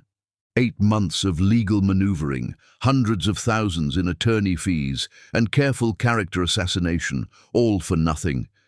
The inheritance that should have been his was slipping away to 2 children who weren't even real Platts. "There has to be something else," David snarled. "Some other angle we haven't explored." "Like what?" "Your brother adopted them legally, raised them lovingly, and has clear mental capacity. Unless you can prove he killed someone." Blackstone stopped mid-sentence as David's eyes lit up with sudden, terrible inspiration. "What if he did?" David said slowly, his voice carrying the dangerous quiet of a man who had found his weapon. "What if Michael didn't just benefit from his wives' deaths? What if he caused them?" Blackstone stared at his client with growing horror. "David, think about it. 2 wives, both dead, both leaving him everything. Catherine dies of cancer, but what if it wasn't natural? Alana dies of a rare heart condition, but what if it was poison?" David's voice gained momentum as the conspiracy took shape in his mind. Michael researches medical conditions obsessively. He had access to experimental treatments, untested drugs. He could have made it look natural. "You're talking about murder accusations without evidence." "Evidence can be found," David interrupted with cold calculation. "Evidence can be created. Medical examiners can be convinced to take another look at tissue samples. Witnesses can remember suspicious behavior they previously overlooked. The plan that emerged from that hotel room was diabolical in its simplicity. If civil law couldn't remove True and Hope from Michael's will, criminal law would remove Michael from society entirely. Life in prison for double murder would solve David's inheritance problem permanently. Dr. Marcus Webb, the medical examiner who had signed Alana's death certificate 11 years earlier, was recently retired and drowning in gambling debts that made him vulnerable to financial persuasion. For $50,000, he agreed to re-examine tissue samples and discover traces of digitalis, a heart medication that could be lethal in high doses. The original examination was rushed, Dr. Webb would testify. Modern testing reveals evidence consistent with digitalis poisoning, which would explain the cardiac symptoms Mrs. Platt experienced before her death. Patricia recruited her book club friend, Margaret Townsend, to provide witness testimony about Michael's suspicious behavior during Alana's illness. For $20,000, Margaret would remember seeing Michael researching heart medications online and acting strangely secretive about Alana's treatment regimen. The criminal complaint was filed on New Year's Day 2024, exactly as David had planned in Chapter 7. Michael was arrested at his office while True and Hope were home for winter break, completely aware that this escalation was coming, but powerless to prevent it. The headlines were explosive. Tech billionaire charged with wife's murder and deadly love. Did grief-stricken widower kill again? The story dominated Seattle news cycles as reporters dug into every aspect of the case with rabid intensity. Michael's mugshot, the face of a man who had aged a decade in a single day, was plastered across newspaper front pages and television screens. The narrative was irresistible. A wealthy man who had murdered 2 wives for insurance money and inheritance rights, then manipulated innocent children to cover his tracks. The defendant exhibits a clear pattern of behavior, announced District Attorney Robert Hayes during his press conference. 2 wives, both dead under medically suspicious circumstances, both leaving him substantial assets. Add to that his documented mental instability following the first death, and we have a compelling case for premeditated murder. The twins, now 19 years old and home from their freshman college years, found their world transformed into a nightmare beyond imagination. Their father sat in King County Jail, denied bail as a flight risk, while their home was searched by forensic teams looking for evidence of murder weapons and poison supplies. "This is insane," True said, as he and Hope stood in their father's empty study, watching police bag computer files and financial records. "Dad couldn't hurt a fly, let alone murder Mom Alana." Hope's face was pale but determined, her pre-med training already analyzing the accusations with clinical precision. "Digitalis poisoning? That's ridiculous. Mom had genetic cardiomyopathy. We have her complete medical history, genetic testing, family history. There's no way it was poison." "Uncle David is behind this," True said with mathematical certainty. "The timing is too convenient. He's losing the inheritance case, so he escalates to criminal charges." The evidence against Michael seemed overwhelming to outside observers. Dr. Webb's revised autopsy findings showed digitalis levels consistent with poisoning. Margaret Townsend testified that she had seen Michael researching heart medications and acting secretively during Alana's final months. Computer forensic experts claimed to have found deleted browsing history on Michael's laptop, showing searches for digitalis toxicity and undetectable poisons. But the twins knew their father better than any jury ever could. 19 years of unconditional love had taught them to recognize truth from lies, devotion from manipulation. They also possessed something David had underestimated: brilliant minds, trained to solve complex problems, and the fierce loyalty that came from a lifetime of being chosen and cherished. "We're not just going to sit here while they destroy Dad," Hope announced during one of their jail visits in February 2024, speaking through reinforced glass to the man who had saved their lives 2 decades earlier. We're going to prove your innocence." "How?" Michael asked, his voice hollow with despair. "The evidence is manufactured," True interrupted with engineering confidence. "And manufactured evidence leaves fingerprints. We just have to know where to look." The investigation they launched made their previous legal research look like amateur hour. True used his MIT connections to access forensic databases and toxicology research that most people couldn't even pronounce. Hope consulted with cardiologists and genetic specialists who confirmed that Alana's heart condition was absolutely genuine and hereditary. But their breakthrough came from an unexpected source. True's data compression algorithm, the same mathematical brilliance that had earned him recognition from major tech companies, could also detect anomalies in digital evidence. "Dad's computer files have been altered," True announced to Hope in late February 2024, his laptop screen filled with code that looked like hieroglyphs to most people. "Someone planted those search histories and backdated them to 2011. The metadata doesn't match." "Can you prove it?" "I can prove who did it," True said with grim satisfaction. "The digital fingerprints lead right back to a computer registered to David's law firm. Uncle David didn't just fabricate evidence, he was stupid enough to do it from a traceable source." Hope's medical investigation was equally damning. "I got Mom's original tissue samples from the hospital," she told True during one of their late-night strategy sessions. "The ones Dr. Webb claims showed digitalis. They've been contaminated with plant matter that wasn't there 11 years ago. Someone added digitalis to old samples and hoped nobody would notice." "Can you prove when the contamination occurred?" "Better than that. I can prove who had access to the samples. There are only 3 people with keys to that storage facility: the current medical examiner, the lab technician, and Dr. Webb himself." The pieces of David's conspiracy began falling into place with mathematical precision.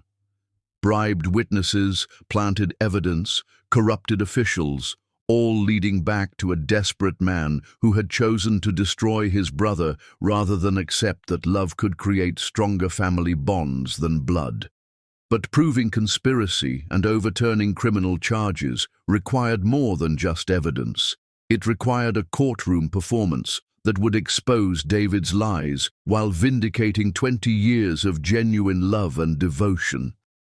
As winter 2024 deepened toward the trial date, with Michael still imprisoned and facing life without parole, True and Hope prepared for the fight of their lives. They were no longer the scared children who had once hidden behind their father's protection. They were young adults who had inherited his strength, their mother's wisdom, and a fierce determination to protect the man who had chosen them when the world had given up. "We're going to save him," Hope said one evening as they stood outside the jail where Michael awaited trial for a crime he never committed. "We're going to destroy Uncle David," True added with cold precision. "We're going to prove that family means fighting for each other, no matter what the cost." The stage was set for a battle that would determine whether justice existed in a world where money could buy lies, where desperation could corrupt truth, and where 20 years of love could be erased by one man's greed. Michael Platt sat in his jail cell, facing life in prison for loving too deeply and choosing family over blood. But he had raised his children well, teaching them that love was worth fighting for, and that truth, no matter how deeply buried, always found a way to surface. True and Hope were about to prove that some lessons, once learned, could move mountains and topple giants. The final battle for their family's soul was about to begin. Chapter 9. When Everything Crumbles. 2023 to 2024. There comes a moment when the devil stops whispering and starts screaming, when evil abandons subtlety for savage directness, when you realize that some people will burn down the world rather than watch you inherit what they believe belongs to them. The King County Jail visiting room smelled of industrial disinfectant and broken dreams, a sterile space where families said goodbye through reinforced glass and metal phones that carried voices but not touch. Michael Platt, once worth $75 million and master of his own empire, now wore orange scrubs and the hollow expression of a man who had watched his entire world collapse in a single day. 20-year-old True and Hope sat across from him, their faces masks of controlled fury that barely concealed the volcanic emotions beneath. 1 week had passed since their father's arrest for first-degree murder in the death of their mother Alana, and the twins had aged years in those 7 days. "The prosecutor is calling it a pattern," Hope said quietly, her pre-med training helping her process the medical evidence with clinical detachment. "2 wives, both dead, both leaving you everything. They're saying you poisoned Mom with digitalis to cause heart failure." Michael's laugh was bitter as winter wind.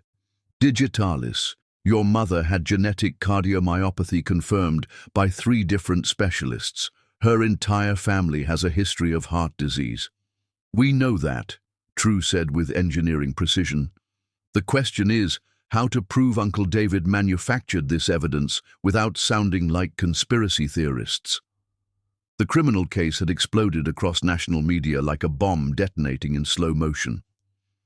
Millionaire's murder trial dominated headlines while television legal experts debated the prosecution's evidence with gleeful intensity.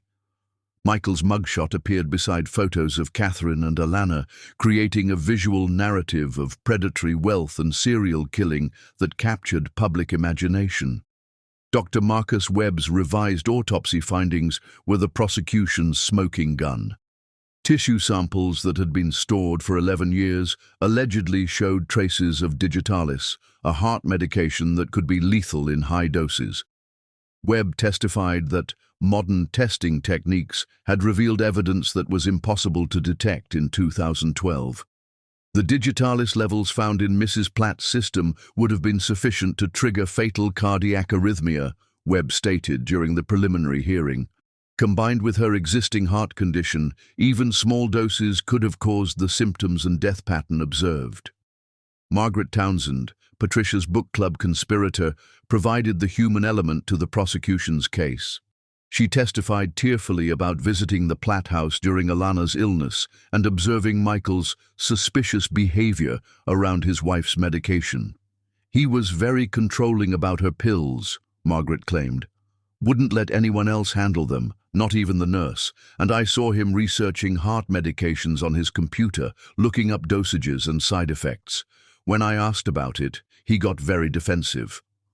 The computer evidence seemed damning.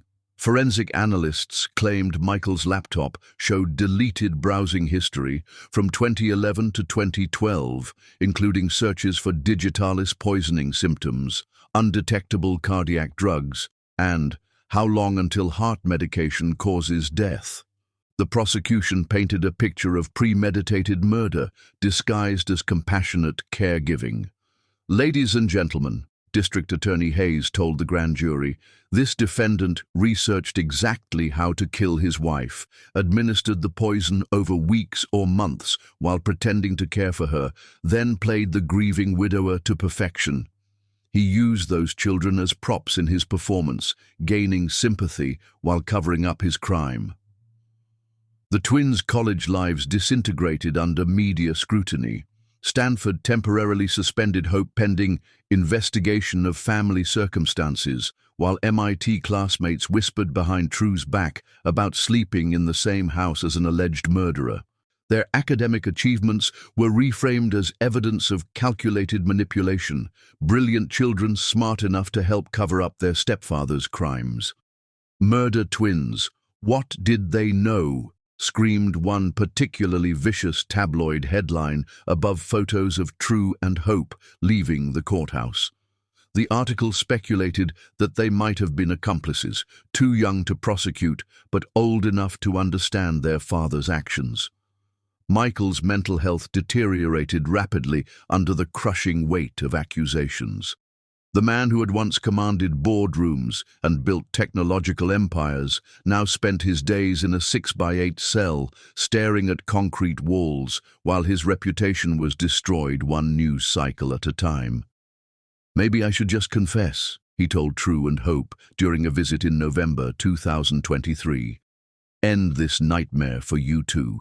Let you rebuild your lives without my name destroying your futures.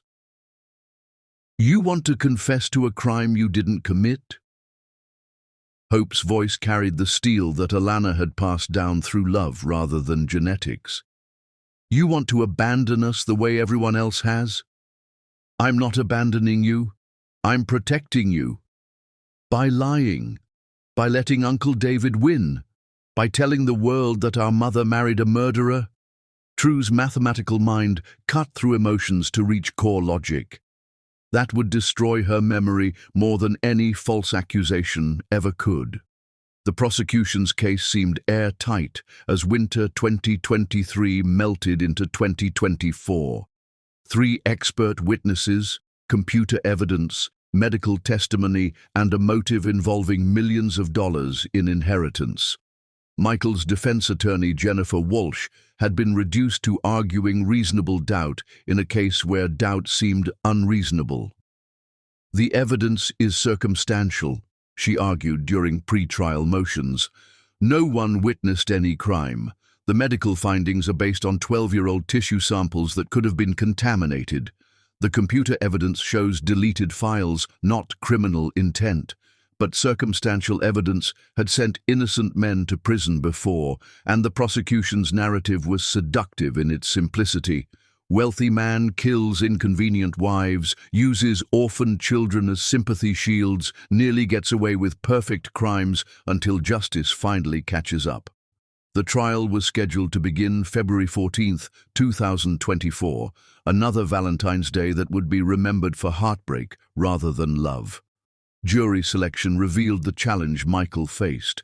Potential jurors who had already formed opinions based on media coverage, who saw him as either a calculating killer or a grieving father, with little middle ground between the extremes.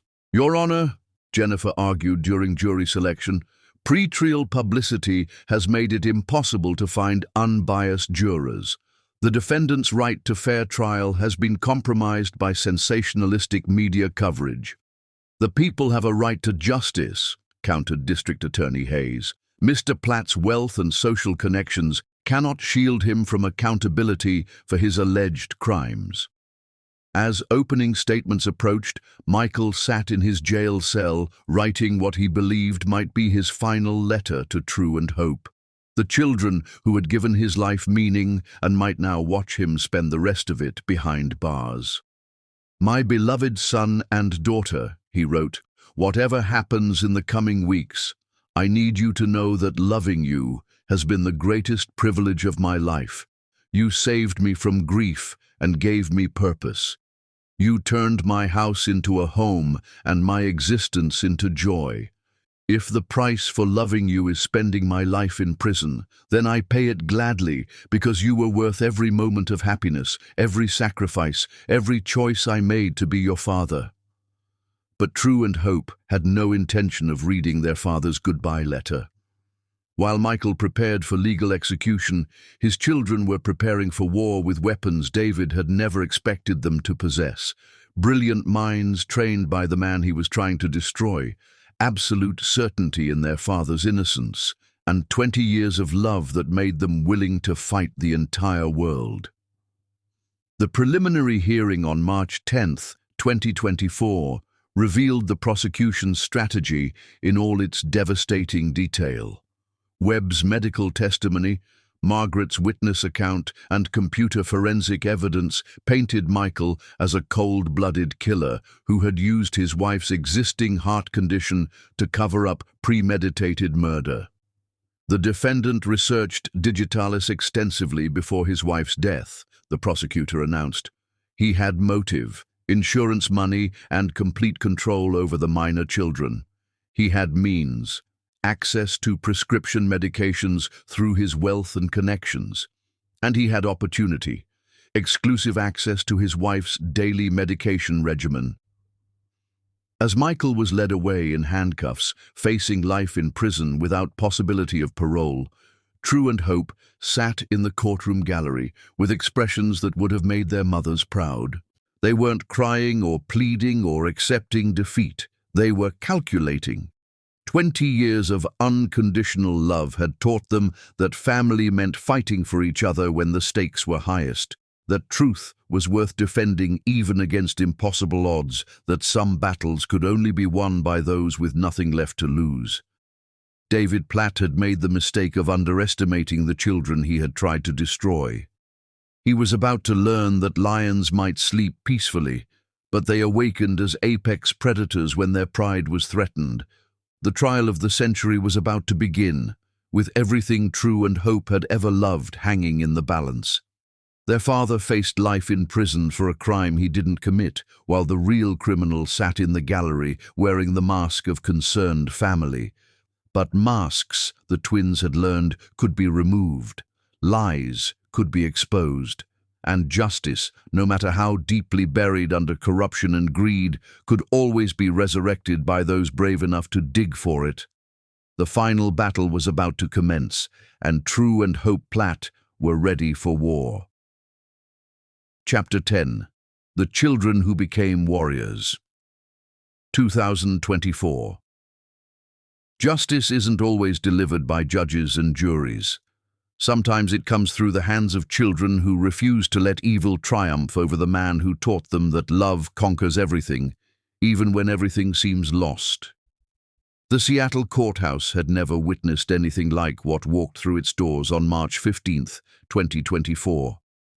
20-year-old True and Hope Platt entered not as grieving children watching their father's murder trial, but as investigators carrying briefcases full of evidence that would either save an innocent man or expose the most elaborate frame job in Washington state history. Michael sat at the defendant's table in handcuffs, facing life in prison for allegedly poisoning the woman he had loved more than his own life. Behind him, David and Patricia wore expressions of barely concealed satisfaction as they watched their plan approach its devastating conclusion. District Attorney Hayes began his opening statement with prosecutorial confidence, born from what appeared to be an airtight case. Ladies and gentlemen of the jury, this trial is about a man who killed twice for money and used orphan children as shields to hide his crimes. The defendant researched poison, administered it to his wife over months, and watched her die while playing the devoted husband. But when Jennifer Walsh, Michael's attorney, stood for the defense opening, she carried a confidence that made the prosecution team exchange nervous glances. "This case is about something far more sinister than murder," she announced. "It's about a conspiracy to frame an innocent man by his own brother, using corrupted evidence and purchased lies to steal an inheritance that was never rightfully his." The first witness for the defense was Dr. Elena Rodriguez, a genetic cardiologist from Johns Hopkins, who had reviewed Alana's complete medical history at Hope's request. Mrs. Platt's death was absolutely consistent with genetic cardiomyopathy, Dr. Rodriguez testified with scientific authority. Her family history, genetic testing, symptom progression, and cardiac pathology all confirm natural causes. The digitalis allegedly found in her system would have been medically contraindicated for someone with her condition. Any competent physician would have known it could be fatal.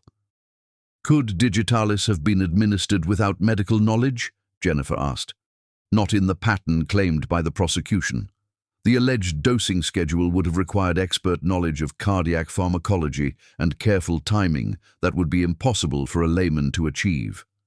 True took the stand next, carrying a laptop and the quiet confidence of someone who had spent months preparing for this moment. "Your Honor, I'd like to present digital forensic evidence that proves the computer searches attributed to my father were planted after his arrest." The courtroom fell silent as True connected his laptop to the court's display system, filling screens with metadata analysis that looked like mathematical poetry to those who understood it. These search histories were created using a program called Timestamp Editor, which allows users to backdate digital files, True explained with engineering precision. The program was purchased and downloaded from a computer registered to Blackstone, Reynolds and Associates, my uncle's law firm, on December 15, 2023, 3 weeks before the criminal charges were filed. Gasps echoed through the courtroom as the implications sank in. David's face went ashen while his attorney frantically shuffled papers with hands that shook like leaves in a hurricane. Furthermore, True continued, the IP address used to plant this evidence traces back to a computer owned by David Platt himself. My uncle didn't just fabricate evidence, he was careless enough to leave digital fingerprints proving he did it. Hope followed with medical evidence that destroyed Dr. Webb's credibility completely. I had my mother's original tissue samples independently tested by 3 different laboratories. She testified with the clinical precision of someone who had inherited both parents' dedication to truth. All 3 labs found the same thing. The digitalis in those samples was introduced recently, not 11 years ago. Chemical analysis shows plant matter contamination that occurred within the last 12 months. How can you determine when the contamination occurred? Digitalis degrades over time when exposed to preservation chemicals. The concentration levels in my mother's samples are consistent with recent introduction, not historical presence. Someone added fresh digitalis to old tissue samples and hoped nobody would notice the discrepancy. The prosecution's case began crumbling like a house built on quicksand. Dr. Webb was recalled to the stand, his earlier confidence replaced by visible panic as Hope's evidence exposed his lies. "Dr. Webb," Jennifer asked with surgical precision, "did David Platt pay you $50,000 to alter your findings in this case?" "I object to the characterization. Did you receive $50,000 from David Platt?" Webb's silence was answer enough. But the twins' masterstroke came when Hope presented the original medical examiner's notes from 2012, notes that David's team thought had been destroyed years ago. Dr. James Patterson, who performed my mother's original autopsy, kept detailed personal notes that weren't included in the official file, Hope announced. These notes specifically state that tissue samples were tested for digitalis and other cardiac toxins. All tests were negative. Dr. Patterson wrote, and I quote, "No evidence of external cardiac agents. Death consistent with genetic cardiomyopathy as expected from family history." The courtroom erupted as the prosecution's entire case dissolved into exposed lies and manufactured evidence. Judge Morrison called for order while David sat frozen in horror, watching 20 years of careful planning destroyed by the children he had tried to frame as accomplices. True's final presentation was devastating in its simplicity. Bank records showing payments from David to Dr. Webb, Margaret Townsend, and 3 other witnesses. Phone logs proving coordination between conspirators. Email chains discussing the best ways to ensure Michael faces consequences for stealing what belongs to our family. This was never about justice for my mother's death, True concluded with mathematical certainty. This was about a man who would rather send his brother to prison for life than accept that love creates stronger family bonds than blood. When Michael took the stand in his own defense, he was no longer the broken man who had been arrested 3 months earlier. Seeing his children fight with such courage and brilliance had reminded him who he was beneath the grief and false accusations. "I loved Alana Weston with every fiber of my being," he testified, his voice growing stronger with each word. "I would have died to save her life, just as I would have died to save Catherine's. The idea that I would harm either of them is not just false, it's evil. Evil perpetrated by a man who forgot that family means protecting each other, not destroying each other for money." The jury deliberated for 37 minutes, barely long enough to elect a foreman and review the evidence of conspiracy that True and Hope had presented with devastating precision. "We find the defendant not guilty on all charges," the foreman announced.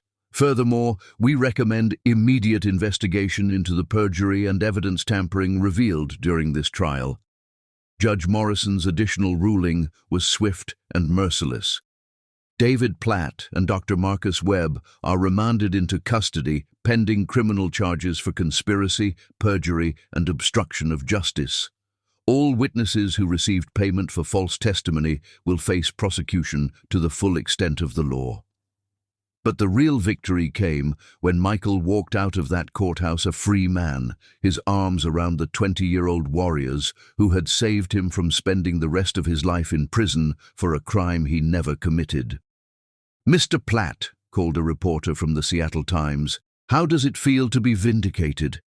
Michael looked at True and Hope, these extraordinary young adults who had grown from homeless babies into champions of justice itself. "It feels like proof that love always wins, even when evil tries to destroy it. My children didn't just save my life. They saved the truth itself. What's next for your family?" Hope stepped forward, her voice carrying the strength of someone who had stared down corruption and emerged victorious. "We go home. We heal. We remember that family isn't about blood or money. It's about choosing to fight for each other when the world tries to tear you apart." As they walked away from the courthouse, past the cameras and chaos and crowds, Michael felt Catherine's and Alana's presence like guardian angels blessing their triumph. The children those women had helped shape had proven themselves worthy of every sacrifice, every moment of love, every lesson about loyalty and truth. That evening they stood together at Greenwood Cemetery, at the graves of the two women whose love had created this unbreakable family. True and Hope placed fresh flowers on both headstones, while Michael spoke to the marble markers that held his greatest losses and led to his most profound joys. "Thank you," he whispered to Catherine and Alana, "for teaching me that love is stronger than death, that family is built through choice, and that some bonds can survive any attack. Your children, because they are yours as much as mine, just proved that truth and love are more powerful than lies and greed." True took his father's right hand, Hope took his left, and together they walked toward their car as the Seattle skyline glittered with the promise of tomorrow. After 20 years of love, loss, and ultimate triumph, their family had survived everything the world could throw at them. Michael Platt was free, his children were vindicated, and their enemies were facing the justice they had tried to pervert. The homeless babies who had been found under a bridge had grown into warriors who could save the man who had first saved them. Some love stories end with death, but the greatest ones, the ones that matter most, prove that love conquers everything, even when everything seems lost. Their story was complete, their family was whole, and their future stretched ahead like an endless promise of joy, earned through surviving the unthinkable together. Forever.